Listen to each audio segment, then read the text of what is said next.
Bismillah ar-Rahman ar-Rahim. My talk is about fracture lateral humeral condyle in children. It represents 15% of elbow fractures. It's only second to supracondylar humeral fracture as an incidence in children, and the average age, most common age, is about 6 years. This is different from supracondylar humeral fracture because there is a concern about joint incongruity and the congruity of the articular surface of the distal humerus, and also it is a physial injury. So it has a reflection of later growth.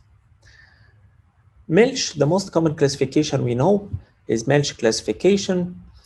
It's classified into type 1 is the shear force that passes through the epiphysis of the ossific nucleus of the capitulum. And type 2 is an avulsion fracture, and the fracture line passes through the trochlea. It is diagnosed as type 1 is Salter-Hurst type 4 and type 2 is Salter-Hurst type 2. I have many doubt about this because in both the fracture cross the physial line of the distal humerus. This is really a mechanistic classification. It is not a classification that guides treatment. So we have to use other classifications to guide treatment. The most common is Jacob classification. There is type 1. There is fracture that's not extended to the articular surface, is not extended to the joint line. So there is minimum displacement less than 2 millimeter. And stage 2 is in-place fracture or undisplaced fracture with the minimum gap less than 2 millimeter also, but the difference is that the fracture line extends to the articular surface. Type 3 is displaced or rotated, and there is a gap beyond or more than 2 millimeter or 4 millimeters. The minimum displaced types, type 1 and 2, the gap is less than 2 millimeter, but the displaced, the gap is more than 2 millimeter or rotated fracture. But whether the fracture line passed through the articular surface or not, this is carry a very important prognostic sign. Because if the fracture is not passing through the articular line, then and the articular cartilage is intact, then this fracture carry a very low risk for displacement. But if it extends to the articular surface and there is fracture of the articular cartilage, then there is a higher risk of displacement, and this guide treatment. And Jacob differentiated between these two types by measuring the lateral gap and the medial gap of the fracture line. If the lateral gap is more than the medial gap, this means or points to that the articular surface is intact. But if the medial gap equals the lateral gap, then this fracture most probably passing the articular cartilage and extended to the joint space. Song et al. In 28 added or subclassified the lateral humeral condyle fracture into type 1, which is only metaphyseal fracture, not extended to the physis. Type 2, it is minimally displaced fracture without extension to the articular space, and the articular cartilage of the joint is intact. And stage 3 is undisplaced fracture that extend to the articular surface.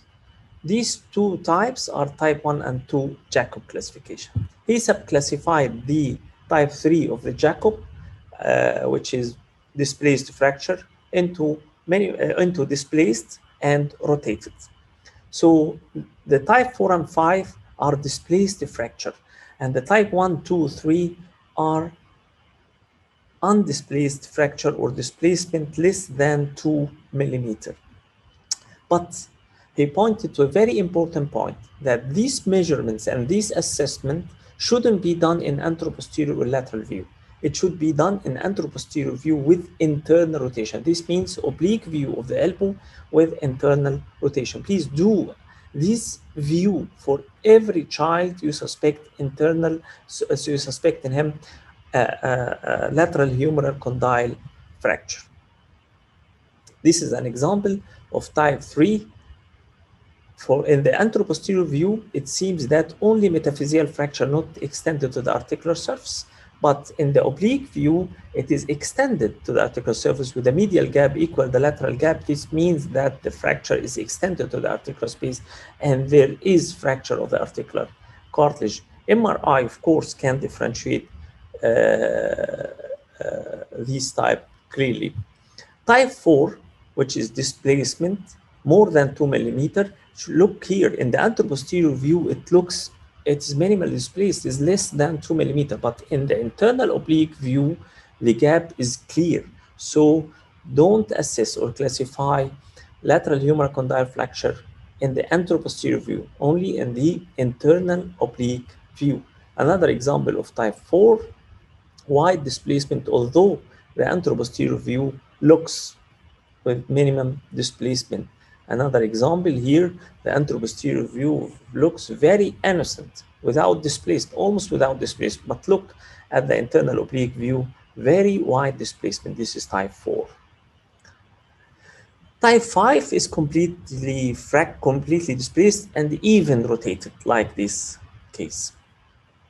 The treatment recommendation, if we have a minimum displacement less than 2 millimeter gap, we can use a cast, but in this we can use the cast safely if the lateral gap is more than the medial gap. This means the articular cartilage is intact and the incidence of displacement is about 27%. We can use cast.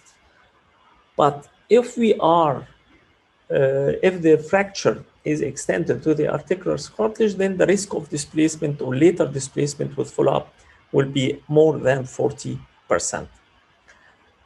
So less than 2 millimeter, and we are sure it's not extended to the articular surface, then we can use cast. But more than 2 millimeter, type 4 and 5, either rotated or not, this is an indication for surgery. Surgery, either open reduction internal fixation, which is the standard, or crushed reduction and percutaneous panic, and this not the classic treatment in all cases.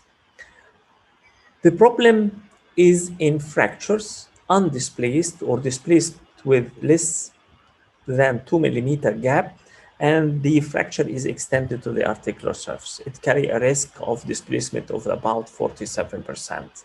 And in these cases, better to do surgery. But if the patient, for example, is refusing surgery, trying to avoid surgery as much as possible, then we have to follow up this patient meticulously in casts every week to ensure that there is no further displacement. And we have to warn the parents that if we notice any displacement during the follow-up in cast, we have to shift for surgery. We can diagnose the undisplaced fracture that extend to the articular surface by MRI, but sometimes it's difficult to be diagnosed with ultrasonography. So surgery is indicated once we have displacement more than 2 millimeter, and in cases of less than 2 millimeter, where there is concern about stability, if it is extended to the articular surface, or concern about the ability of the parents to comply with follow-up if they are not sure that these parents will come every week and do an X-ray. The open reduction is internal fixation is the standard for displaced fracture or any rotationally unstable fracture. It is done through the lateral approach and directly to the lateral border of the distal humerus between the triceps and brachioradialis. And we have to do an open reduction depending on reduction of the articular surface and fix it with K-wire. K wires should be introduced, one transverse and one oblique across the physis. It's better to use wires to avoid injury of the physis. You can use screws mentioned, but the screws has to be removed, not to arrest the growth of the physis of the distal humerus. Our tips for open reduction internal fixation, we have to use, it's better to use sterile tourniquet. Don't use the lateral, the congruity of the lateral border or the lateral metaphysis to the with the epiphyseal fragment as a guide for reduction. Don't use this because usually there is a step, and this is normal.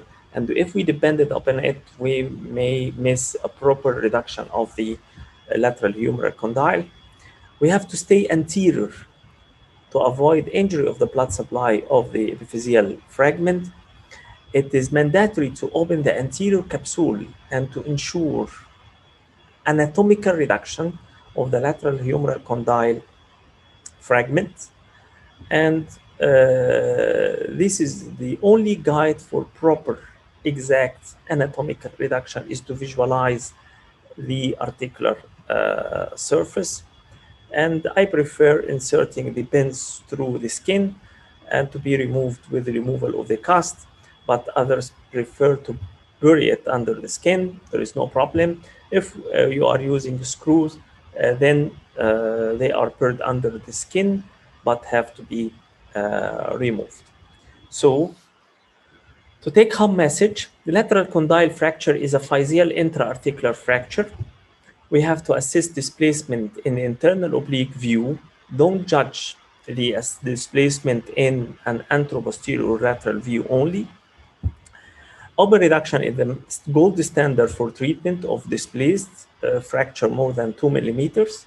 But if there is doubt about stability and we are in doubt that the fracture, even if it is undisplaced and reaching the articular surface, then it's better to be fixed, because treatment of malunited lateral humeral fracture or ununited fracture or missed long-standing displaced fracture is very difficult, does not carry the good prognosis of treatment of acute fractures. Thank you very much.